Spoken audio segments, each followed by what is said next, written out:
saludarlos, muy buenas noches, bienvenidos aquí todos en el Mega preparándose para lo que va a ser mañana un día especial, ¿no? El día de Halloween. Ahora se celebra muchísimo Halloween y aquí va a haber un evento especial, una actividad, música en vivo, muchísimas. Usted estará escuchando en este momento, ¿se escucha la música de fondo? No se escucha. Están probando ya el sonido, están llevando adelante todo lo que va a ser un evento especial el día de mañana en el Mega Center. Y aquí los esperamos a todos los niños. Se ha hecho esta fiesta muy especial. No era una tradición nuestra.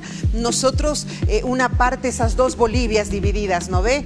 Una Bolivia, definitivamente lo que hacía era recibir a sus difuntos con mesas, con todas esas tradiciones ancestrales que teníamos. La otra Bolivia iba al cementerio a visitar a sus difuntos y nada más. Esas eran las dos Bolivias. De pronto nos llegó esta marea que viene producto de la globalización desde Estados Unidos y es justamente el Halloween. Y claro, ahora, ¿qué estamos haciendo con Halloween? Lo estamos celebrando también nosotros, nuestros niños se disfrazan, en fin, una cosa muy interesante. Bueno, vámonos inmediatamente a empezar con la foto del día. Por favor, vamos con la foto del día. ¿Tiene la foto del día? Esa es la foto del día. Diego, solo. Vamos a tener... ahí está, ¿qué le parece? Increíble, ¿no es cierto? Dieguito, porfa. Sí. Brenda Lafuente ha pedido 8.000 bolivianos de una pensión vital para la criatura. Luis Arce propone el pago de 2.036 bolivianos. ¿Qué vemos aquí? Primero vemos la confirmación de que el hijo de don Luis Arce es ese bebé que esta señorita tan alegremente mueve, lleva, sacude, traslada, muestra, no el rostro porque estaría incurriendo en un acto reñido con lo que es el código niña, niño, adolescente, pero es increíble ver todo esto, ¿no? O sea, estamos siendo testigos de una bochornosa situación como la que en estos días está. ¿Podemos poner en pantalla grande, por favor? Mire usted, qué vergüenza, ¿no? O sea, ya se afirmó, se confirmó que es el hijo. El señor no quiso hacerse el análisis de ADN, no lo quiso hacer, pero de alguna manera reconoció que era el hijo cuando hizo la propuesta de pagar una pensión. ¿Qué le parece? Si nosotros aquí los mudos testigos de esta situación, ¿qué sucede? ¿Qué más hay? ¿Cuántos más? No sé, ¿no? Es decir, una cosa bien rara, mostrando a la guagua, usándola, una pelea interna ahí, el abogado de uno dice una cosa. Bueno, ahí está, eso es lo que estamos siendo testigos como broche de oro de lo que se está viviendo en nuestro país. Y nos iremos, por favor, con la frase del día que es Rodrigo Paz quien la dice y vamos a escucharla. Quiero dar la buena noticia una vez más, gasolina diésel ya hay, estamos resolviendo el tema de logística que corresponde al ámbito de empresas. Quiero que sepan una cosa, voy a tocar todas las puertas necesarias para que Bolivia le vaya bien. Si el día de mañana tenemos que ir a otras capitales del mundo o a otras instituciones para que a Bolivia le vaya bien en sus hidrocarburos, le vaya bien en su economía, que tengamos dolarcito y que podamos arrancar, es necesario hacerlo. Quiero dar la buena noticia una vez más, gasolina diésel. Gasolina y diésel va a ver, está garantizado. ¿Qué han hecho? No lo sabemos.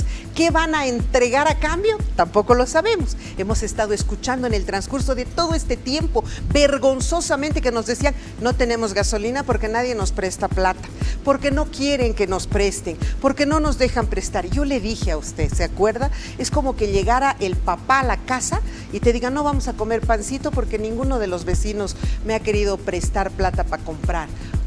Y nosotros no podemos producir. platita para poder comprar.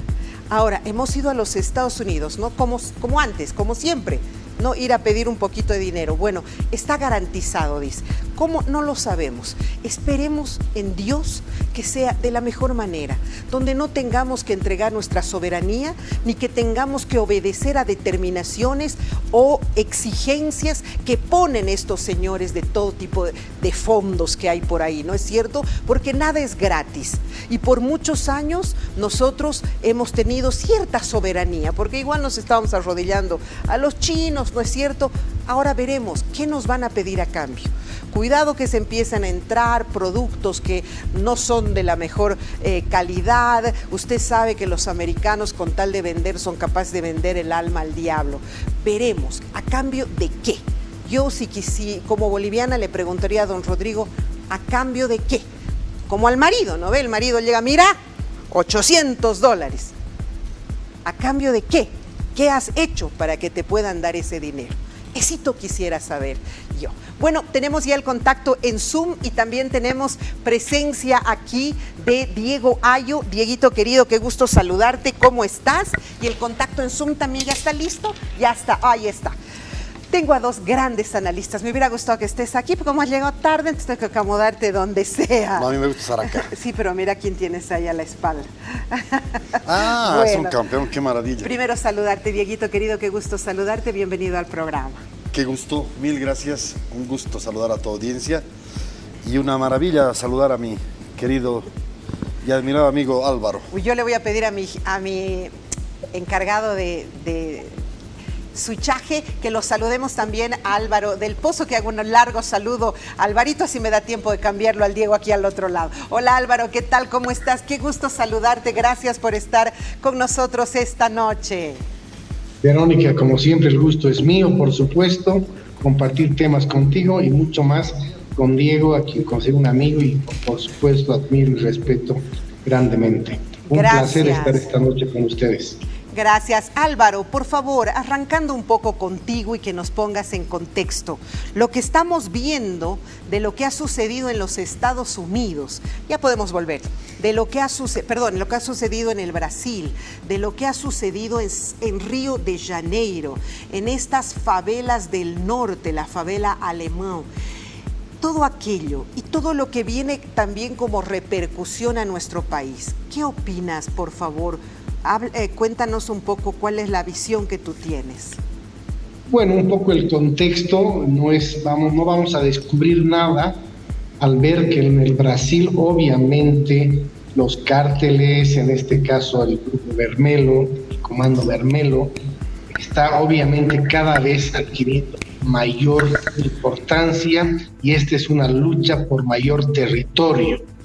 Es uno de los comandos más importantes, por supuesto que tiene un desarrollo en su vida casi de 40 años vinculados a ilícitos y por supuesto el estado de Río de Janeiro ha tomado la decisión de ejecutar una de las más, amplias, grandes y graves acciones contra el Comando Vermelho. Ya se habla de 130 muertos, más de 100 detenidos. Había que ejecutar aprehensiones de los principales líderes que tienen un sistema casi de franquicia, es decir, se habla de cerca de 30,000 a 40,000 miembros y estos actúan casi en liderazgos de franquicias. Por lo tanto, es una pelea permanente por mayores territorios. Tú hablabas de las favelas de Peña, Alemão, y uno de los propósitos de estos últimos tiempos del Comando Vermelho era tomar también el territorio de otra de las favelas de Moro de Quintana. Entonces, es un permanente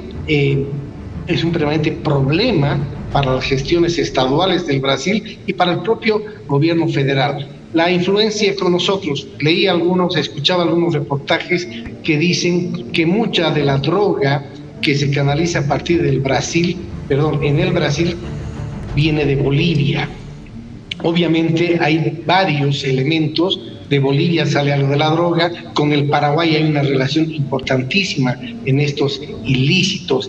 La llegada de armas, que estas son sofisticadas, del Comando Bermelo llegan por el Paraguay, y el principal, digamos, mercado que nutre de este armamento sofisticado del Comando Bermelo es armamento que viene desde Estados Unidos.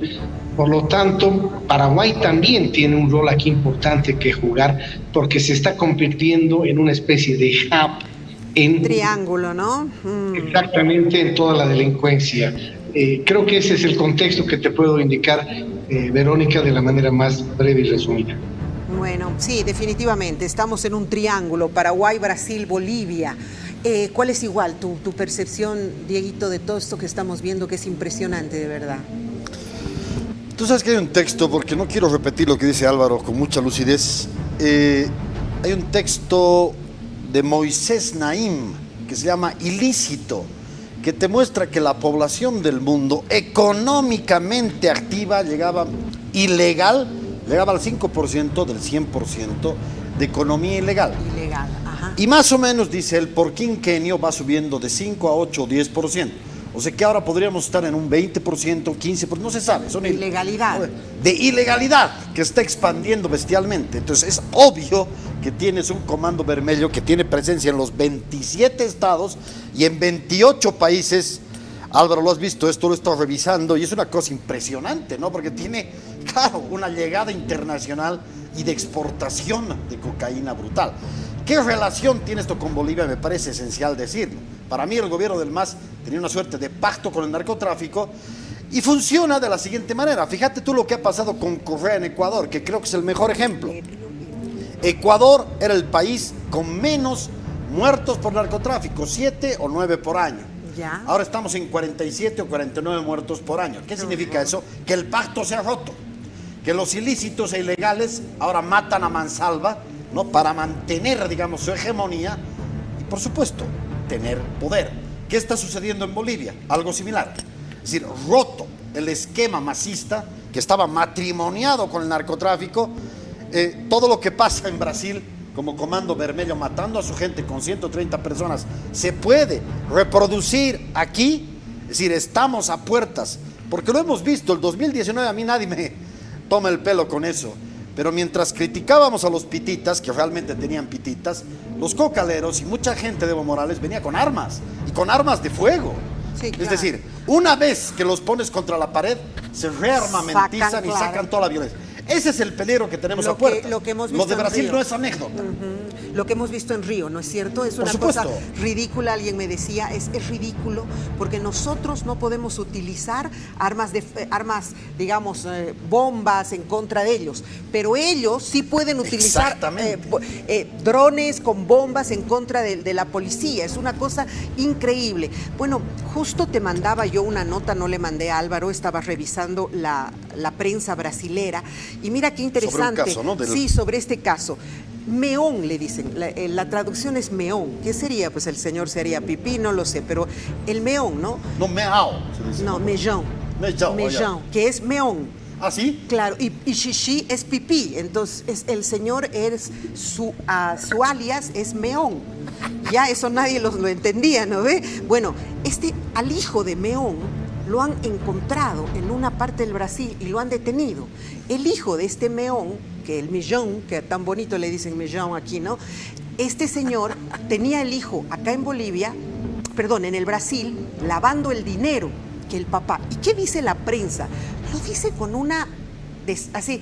Y Mellón, que vive en Bolivia, era el que envía, como una naturalidad, ¿no es cierto? Esto es pues un secreto a voces, lo que significa, Álvaro, que no es casual lo que informa, lo que dice y advierte Rodrigo Paz, diciendo que por favor no le abran las puertas de ninguna manera al Comando Bermelo en lo que viene, en lo que resta de pronto, ¿sí? Por supuesto. Y un poco retomando las palabras de Diego, estamos en otro momento, y es un momento en el que se puede activar una coordinación y una dinámica regional, porque está Brasil, está Perú, está por supuesto que Chile, está todos nuestros países fronterizos, están más o menos con este mismo reto, es decir, combatir delitos transnacionales. Por lo tanto, Bolivia tiene que estar en su estado de alerta con un nuevo paradigma. una lucha efectiva, real, transparente contra el narcotráfico. Y creo que la mejor manera es de estructurar dinámicas regionales. Creo que ese es el único espacio que podríamos contar con éxitos. Si lo hacemos de manera unilateral, creyendo que somos el ombligo del mundo y que podemos hacerlo solos, no va a ser. Va a haber un momento que estas mafias, imagínense el Brasil, imagínense México, que son estados poderosos, pero que han sido en muchos estados, muchas partes de su territorio, vencidas por el narcotráfico. Bolivia, si bien tiene ya la semilla puesta, tiene también el tiempo para evitar que mañana vivamos las mismas fotografías que hemos visto en Río o las que se ven diariamente en México. Por lo tanto, alerta máxima. Ajá. Y a partir de este punto, otra vocación en la lucha contra el narcotráfico y otros delitos conexos. ¿La DEA, Diego, es la solución? No, por supuesto que no va a haber la solución en una organización institucional, y menos si tiene una falta, digamos, de legitimidad. Pero es indudable que tienen cierta presencia, conocimiento, técnica, armas. Es decir, por supuesto que la DEA es una garantía, digamos. Es un excelente elemento, sí, como para poder combatir. Esa excusa que empiezan hoy a alegar exmasistas o masistas todavía que están en el gobierno, que la DEA no se meta, tenemos soberanía, es mentira. Es como decir, queremos seguir siendo narcotraficantes, no vengan gringos a fregar nuestro negocio. No están diciendo eso. Yo lo veo de otro lado. O sea, a ver. Queremos seguir siendo narcos. Eso, no claro. Vengan gringos a manejar nuestra droga. Claro. Porque no es que han venido... Queremos tener soberanía en nuestro narcotráfico. Ya, exacto. Pero tampoco es que los gringos han venido a resolver. Le han puesto ciertos límites. ¿Quién manejaba la droga de Bolivia? Los gringos. Y lo dijo en un programa de mi padre, este señor Roberto... Suárez, correcto. Lo dijo, es el virrey de la cocaína es Norteamérica y luego el Estado boliviano. ¿Qué dices, Álvaro? No, el narcotráfico tiene las capacidades y la fuerza para perforar muchas instituciones. No podríamos decir que ahí existe alguna en la que el narcotráfico no la haya perforado. Pero por eso hay que trabajar en la institucionalidad de nuestras fuerzas del orden, porque obviamente si no tenemos fortaleza institucional es mucho más fácil la perforación de los servicios de inteligencia, de nuestras fuerzas del orden, etcétera. No hay ninguna institución, vamos a decir, sola, por sí sola. Pero creo que la unidad regional, y si se puede recibir la colaboración de la DEA, en el estricto cumplimiento de la igualdad jurídica de los estados, en el respeto de nuestra soberanía, bienvenida sea. Creo que este es un momento para unir fuerzas y creo que el presidente electo ha dado la tecla, es decir, alerta, y vamos a conversar con todos los países para que esta lucha pueda ser mucho más efectiva contando las fuerzas de todos. Entonces yo pienso que estaríamos a punto de presenciar una situación tan parecida como la que está viviendo Brasil. Y ojalá mi boca se haga chicharrón. Pero si llega alguna institución internacional y empieza a tomar acciones para poder frenar el narcotráfico que hay, el Chapare, el México chico, que había sido pura marihuana, y todo eso, la gente se va a defender, porque sabemos cómo. Y esto va a ser un Río de Janeiro en pequeño, o bueno, o de repente más grande, no lo sé. Yo creo que es excelente tu reflexión, y aquí sí consulto además a Álvaro, porque lo que te demuestran los casos, por ejemplo, de Colombia, cerrándole las puertas a la FARC, se cierra la FARC, pero aparecen como 20 o como 120 grupos pequeñitos, a cual más salvaje, y tratando de generar hegemonía. La FARC ya no está, ahora yo quiero ser el dueño del burdel, ¿no? Lo mismo nos pasa en México, es decir, los atacas a los señores y se vuelve una guerra interna. Exacto. No, casi una guerra civil interna con 100,000 muertos. Y ojo, en Brasil hay 60,000 muertos. Estaba viendo esos datos, Álvaro. Es una cosa bestial, ¿no? Es una carnicería. 60,000. Entonces, mientras ¿Cómo más... 60,000 muertos en qué en todos los situaciones? estados, diferentes estados. Ah, ya, ¿no? cotidiana, Pero, sí. Sí, por año, por año. Sí, ya. Pero aquí sí pongo un pero. ¿Cuáles son los escenarios? El primer escenario es hacernos los OPAs como ahora, digamos, ¿no? Y casi convivir con el narcotráfico. El segundo es tener una acción... disfrutar de la economía que genera. Disfrutar de la ¿no economía. El segundo es este no pronunciamiento de Rodrigo, que a mí me hace temblar, por eso comentaba lo anterior. Si provocas a esta gente, por supuesto que la reacción puede ser desmedida y violentísima. Entonces hay que tener cuidado, hay que alegrarse momentáneamente, hay que aplaudir esta manifestación de soberanía. Y el tercer escenario es la legalización, que como bien decía, y me parece genial que lo diga,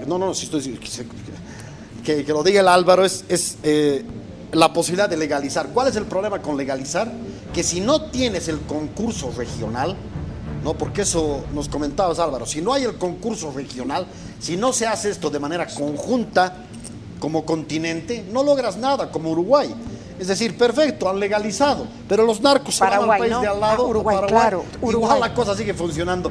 Entonces creo que estamos en esos tres escenarios, hoy de la condescendencia, 2 de la violencia y 3 de la legalización. ¿A cuál nos acercaríamos más? Esa es la pregunta que vale la pena hacerse. En todo caso, el primer escenario debía ser descartado.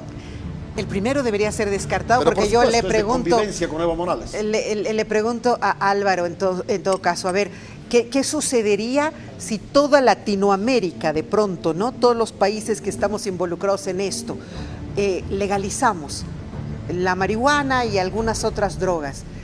¿Tú crees que podría ser? Tú dices descartado, porque sería casi convivir con Evo, dices, ¿a ese escenario te refieres? No, el primero, que mantengamos el estado de inercia, ¿no es cierto? De hacernos los OPAs, por supuesto, ahorita, como de hemos hecho, convivencia. claro, hemos vivido. ¿Qué dices, Álvaro? ¿Qué sucedería en ese caso?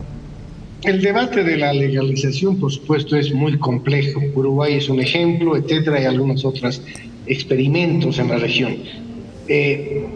El Estado, cuando no tiene las capacidades para erradicar un problema, puede resolverlo mediante su legalización.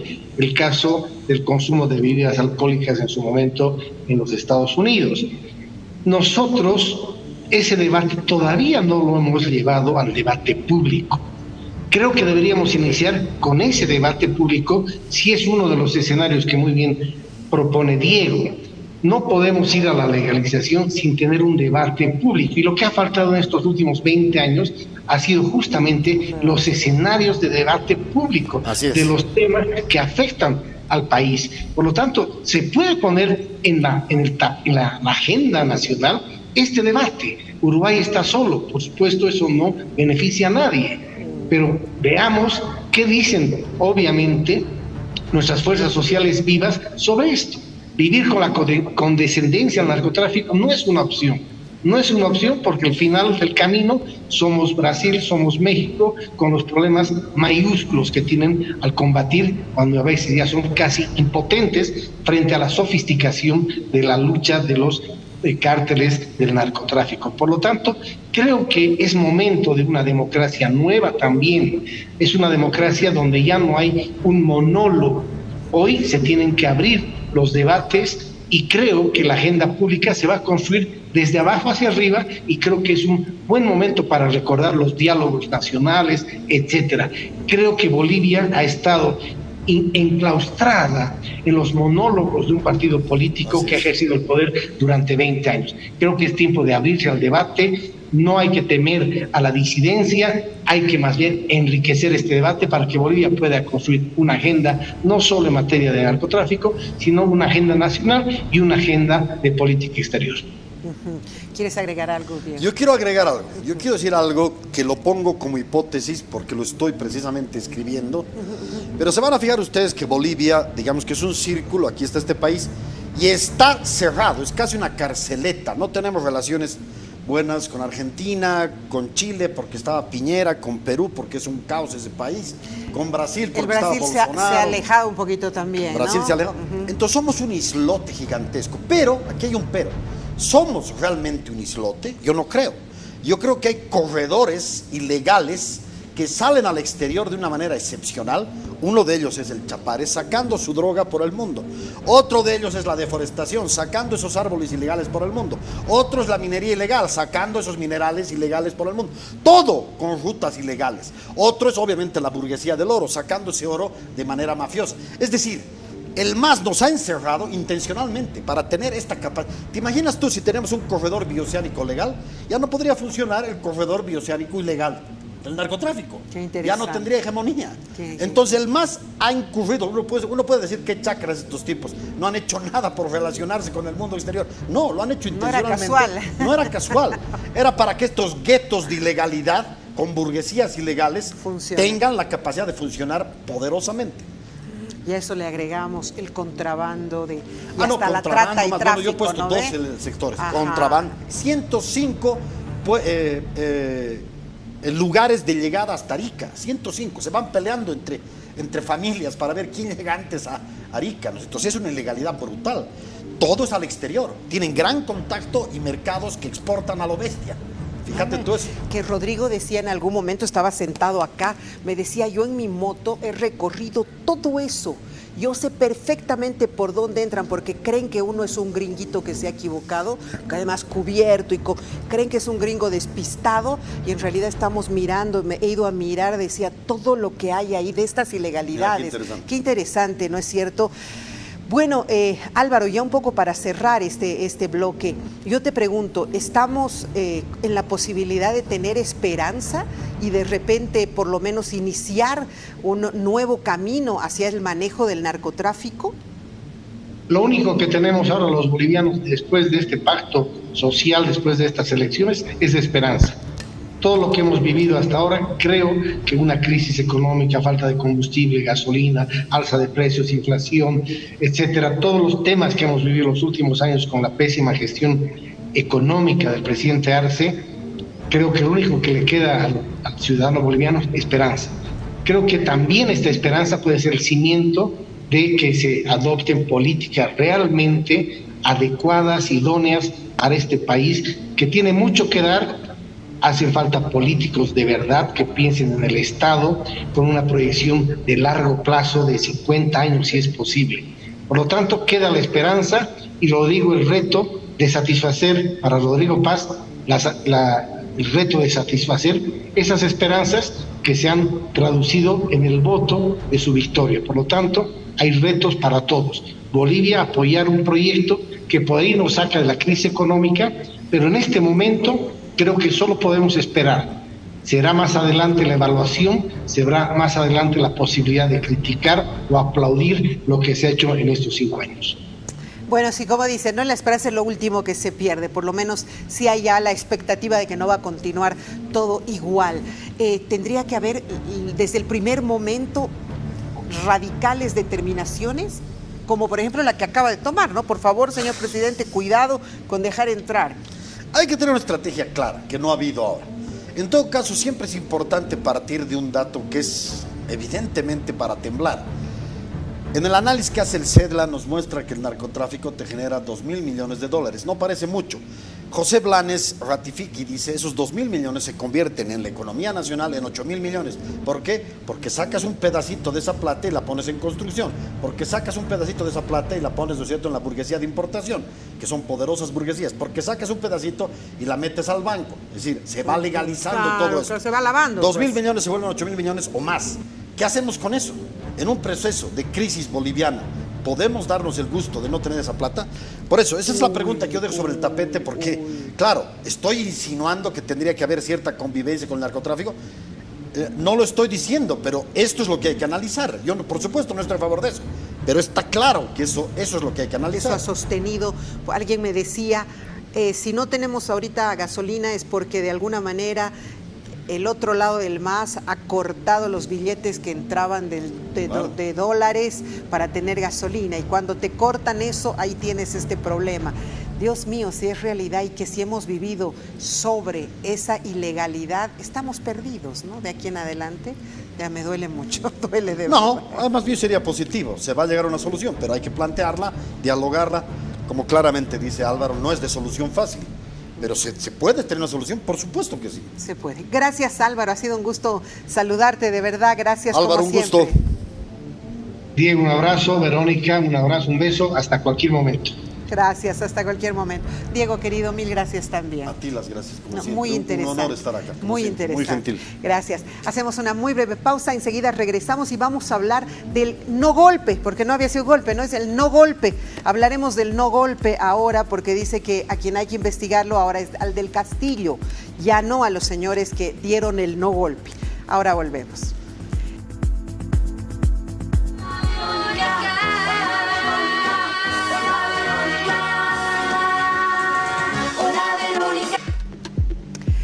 Hace un año y un poquito más, yo estaba preparando la inauguración de lo que iba a ser el Megacenter.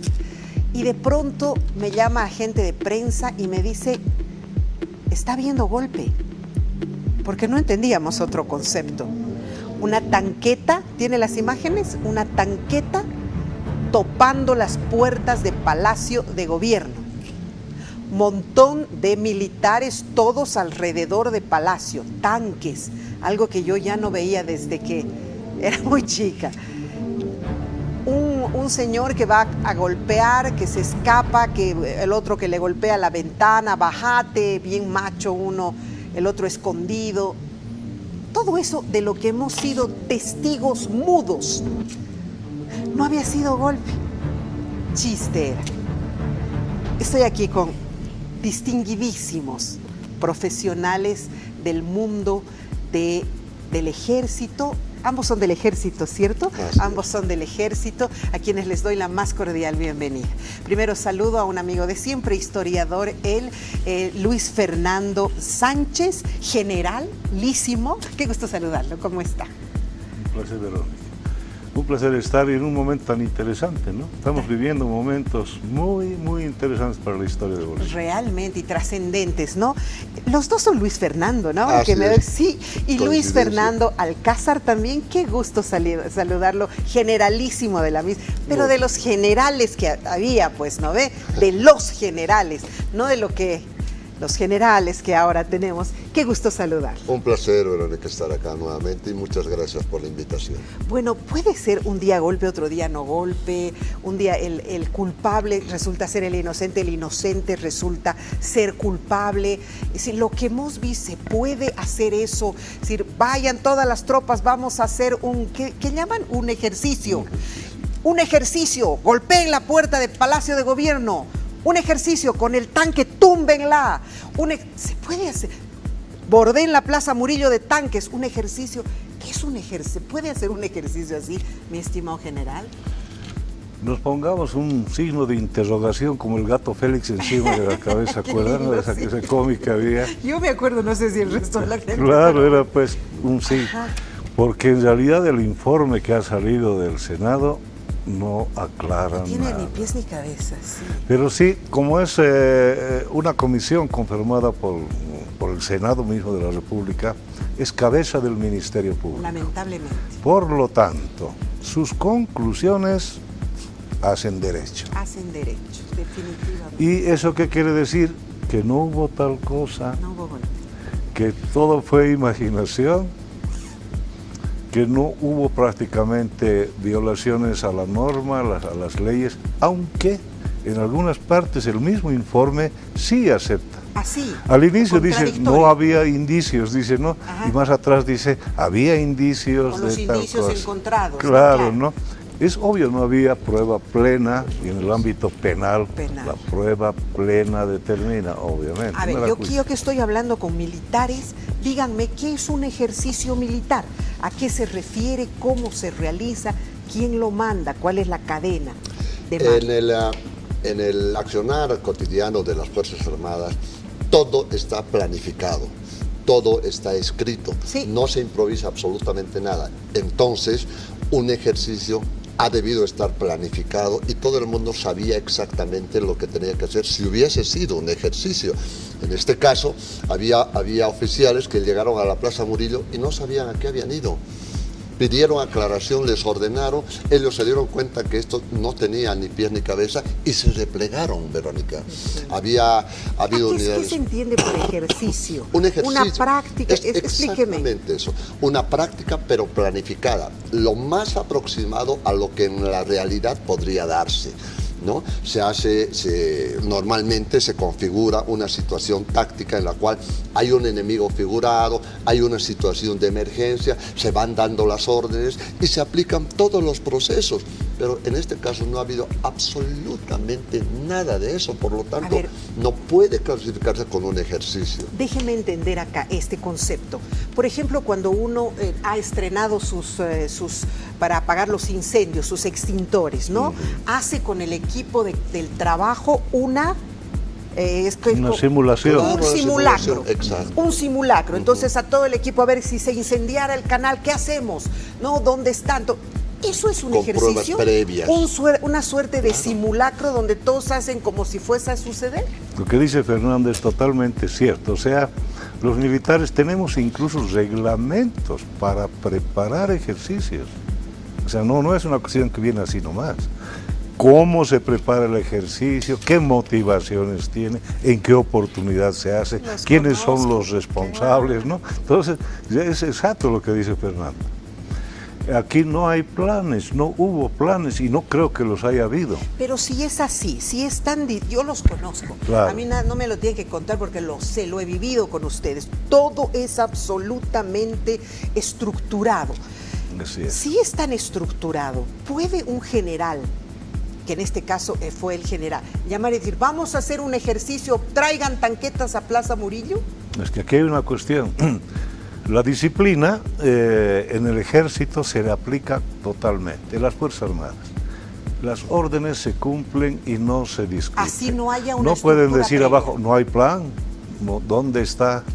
Ya le entiendo. Claro. Una cabeza de ese nivel Así solo es. se obedece. Así Tal es. vez si fuera uno un poquito un poquito antes, le podría, Claro. pero no está estructurado, aquí no Pero tenemos- se supone que el superior que toma esa decisión ha sido asesorado y ha consultado a lo que se llama su Estado Mayor. Claro que sí. Entonces les ha dicho, señores, vamos a hacer esto, por favor, a ver, el encargado de personal, de inteligencia, de operaciones, la parte logística, todo está listo, vámonos. Pero una decisión impulsada a la alegría de un momento, por supuesto que de ninguna manera es aceptable.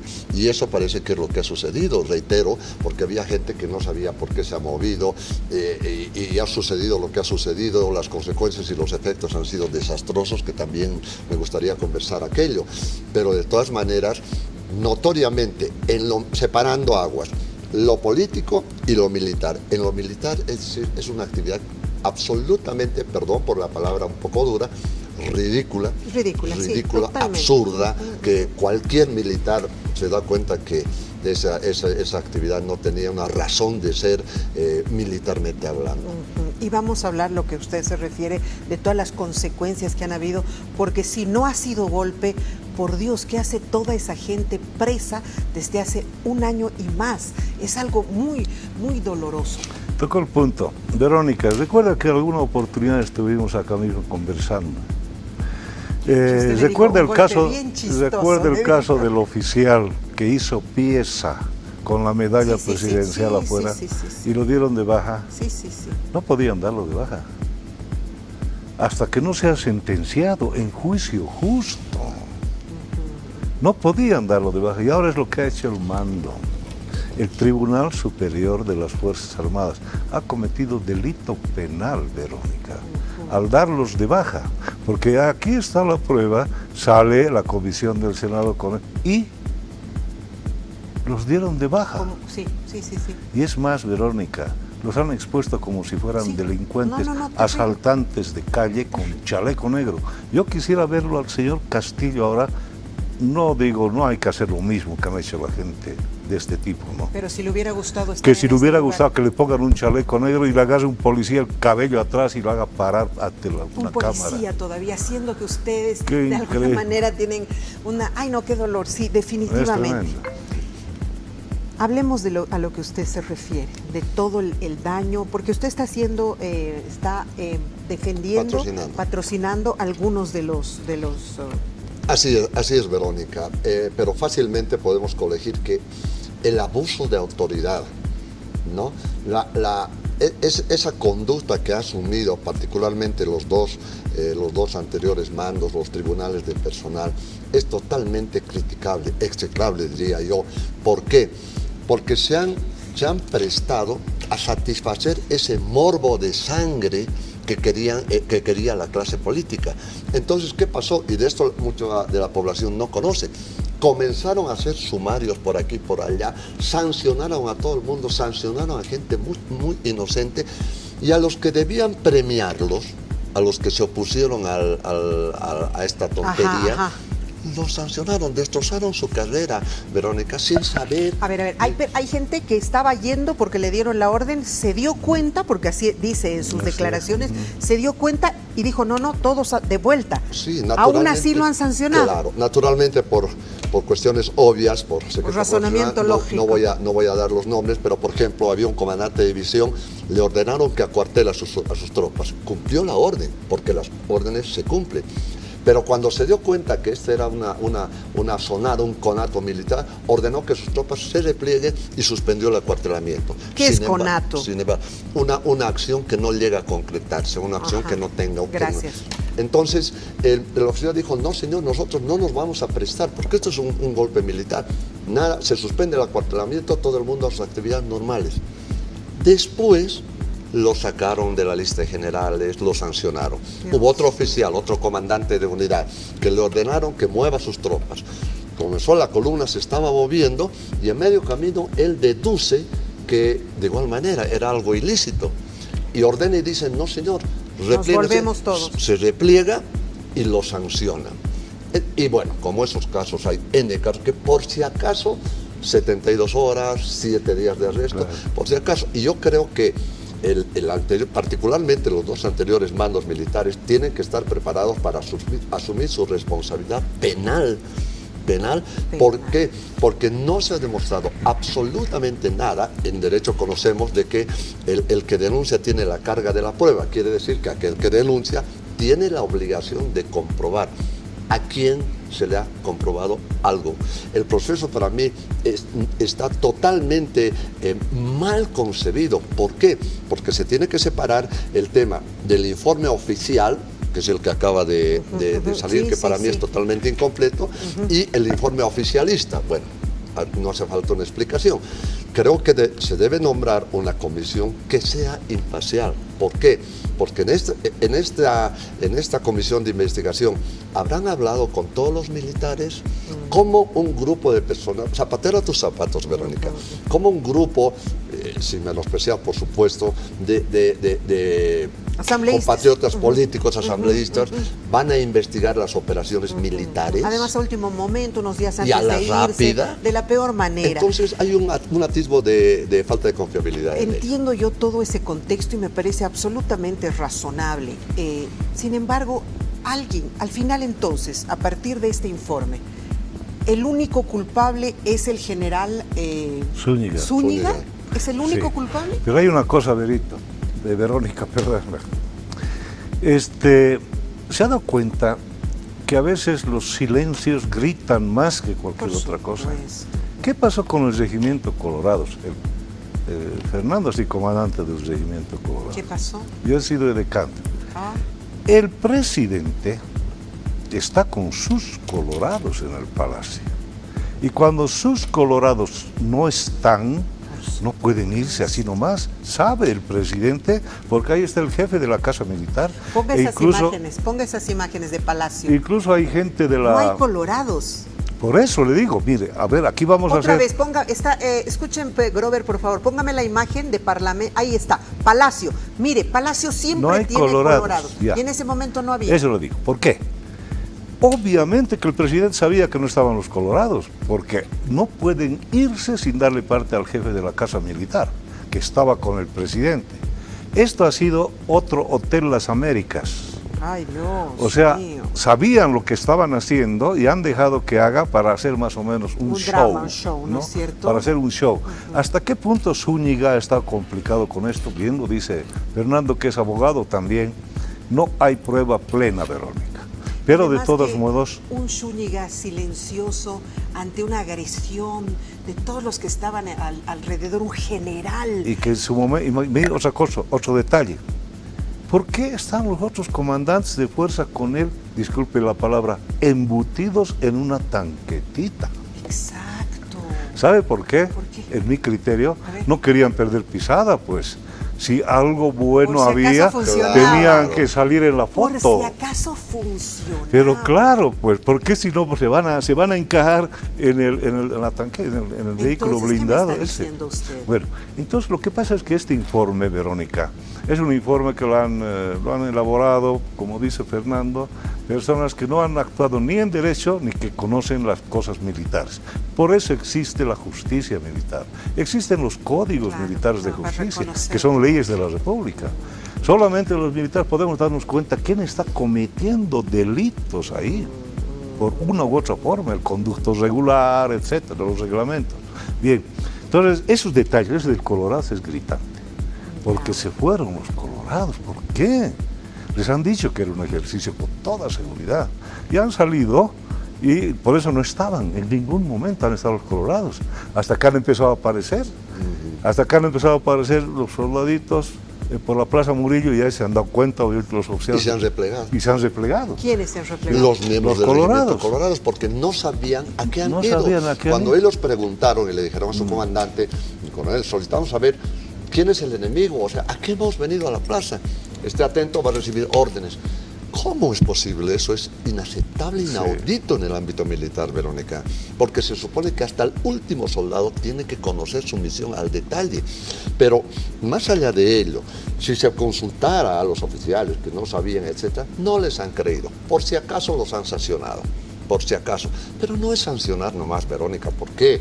Porque detrás de cada oficial, suboficial, sargento, hay una familia, hay una carrera militar. supuesto Y no por, reitero, no por satisfacer el morbo de sangre de la clase política van a destrozar la vida. Yo creo que es por eso que digo que para mí este proceso de ninguna manera ha terminado. Para mí está en un 20, 10%, porque se tiene que aplicar el derecho para hacer justicia. Y eso es lo que no han visualizado los mandos militares. Ahora, la obsecuencia de este general, que después reconoció, o bueno, testificó y dijo, a mí me han pedido que haga todo este movimiento para fortalecer un momento político endeble del presidente, y yo lo he hecho. Y el señor ha dado entrevistas internacionales, inclusive. Esa obsecuencia tampoco es buena, pues. Y aquí viene la cosa. Se asustaré a todo el país para que este caballero quede bien, por Dios. ¿Por qué motivo un presidente puede nombrar a alguien que no tiene que ser comandante del ejército? Para que sea obsecuente. Porque está funcionando mal, de repente esto. El hombre, en mi criterio, pero esto es solamente una especulación. Todo acá estamos Es especulando. una especulación. Básicamente. Eso que El quede claro. hombre quería ver si por ahí le salía un melgarejazo de esos, ¿no?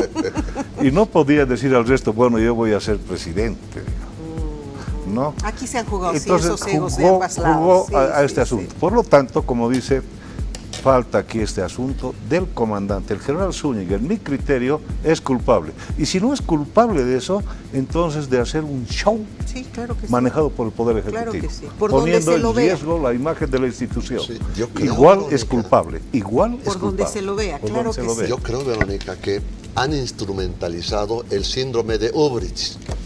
Es decir, el general Zúñiga tenía tal poder, el gobierno le dio tal poder, que realmente ha sido víctima de ese síndrome que vuelve loco, ¿no? Es la locura del poder. Y entonces le han dicho, tú eres el hombre de la película. Y entonces hábilmente le han dicho, tú estás en condiciones de ser presidente. Y bueno, tenía sus acólitos, etcétera. Y claro, él ha dicho, después de Dios soy yo. Lamentablemente ha cometido un gran error. Pero aquí viene la duda. ¿Por qué no lo han dejado hablar? Después quería hablar, ¿por qué no lo han dejado entrevistar? ¿Por qué no lo dejan decir su verdad? Porque eso es hacer justicia, lo contrario es soslayar los procesos legales debidamente establecidos. Se ha violado el debido proceso, no se ha demostrado absolutamente nada, se ha presumido la culpabilidad, es decir, un conjunto de ilegalidades que, reitero, hacen que ambos informes no tengan un mínimo de credibilidad. Ahora, sí, Perdón, Verónica, no quiero que termine esto sin decir algo muy importante. dígame. Para los militares el aspecto de de la moral militar y del Sí, honor sí, es los fundamental. conozco, claro que sí. Cuidan eso toda su Imagínense carrera. que a un general de la República, como es el caso del general Peñailillo, por ejemplo, esté en riesgo de que lo agarren, le pongan un chaleco y lo Ay, Dios expongan. mío. El hombre se fue. Obviamente yo hubiera hecho lo mismo. Yo hubiera preferido pegarme un tiro, Verónica, antes que me estén exponiendo ahí. No digas. Es que hay cosas Son que pues son así radicales que los no, militares. no tienen Son así, precio. Hay sí, cosas son que como no los tienen precio. ninjas con harakiri. Claro, o sea, es una barbaridad lo que han hecho. Y yo veía a los camaradas ahí, generales, pero feliz este hombrecito, este señor Castillo. Ojalá nunca le pongan un chaleco negro a él. Ahora dígame, en caso de que como usted dice, todo lo que esto es cabeza del Ministerio Público, un informe es trascendente, es para ser tomado en cuenta, no es definitivo, pero sí puede ser parte de todo esto. Dígame, si se confirmara que solo fue un ejercicio y que estos miembros militares solo obedecieron órdenes, ¿se los podría volver a incorporar? ¿Existe esa posibilidad? Desde el momento que se ha tomado la medida de darlos de baja sin que haya sentencia, Verónica, ya tienen todo el derecho de resarcirse sus Qué cestas. bueno, Ya tienen qué todo el derecho, y es más, Claro. si yo estuviera en su lugar, le haría juicio criminal, juicio penal. ¿Al ejército? Y otra cosa, no tiene por qué pagar el ejército, la institución y el Estado los costos. Tienen que pagar esos señores del mando militar que han permitido estos abusos. Estos señores del Tribunal de Personal, de su peculio tienen que pagar, Verónica, todo el daño que han tenido. ¿Cuántos detenidos militares hay en este momento por ese caso? En un momento, hasta donde tengo la información, llegaron a ser 22. Dios mío. Alguien me comentó, con riesgo de equivocarme, por supuesto. Pero más allá de la detención en sí, Verónica, está el perjuicio moral, el daño familiar. Por supuesto. Es decir, esos tribunales de personal no han aceptado absolutamente ninguna explicación. No han tomado las No, era decisiones. una Había jugada, que crucificarlos claro, para dar exacto. gusto, Chivo para dar gusto a expiatorio. ellos, por supuesto. Yo, Y mire, es- y estamos eso es viendo, una- estoy viendo las imágenes en pantalla completa, ahí el Sí, eso general es una- Zúñiga.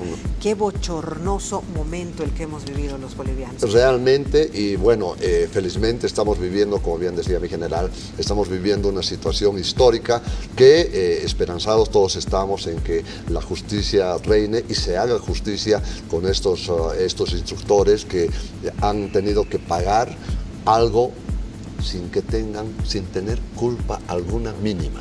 Y es que también, ¿no? Ojalá otra vez se reconozca esa jerarquía que había y que eran generales los primeros de la lista porque eran los más preparados, los mejor entrenados, los que nunca habían tenido una dificultad, y no que de pronto el 40 de la lista, que no tenía ningún tipo de validez, estaba entrando de general. Ojalá sí. Verónica, yo digo, lo que ha ocurrido no es iniciativa de una persona.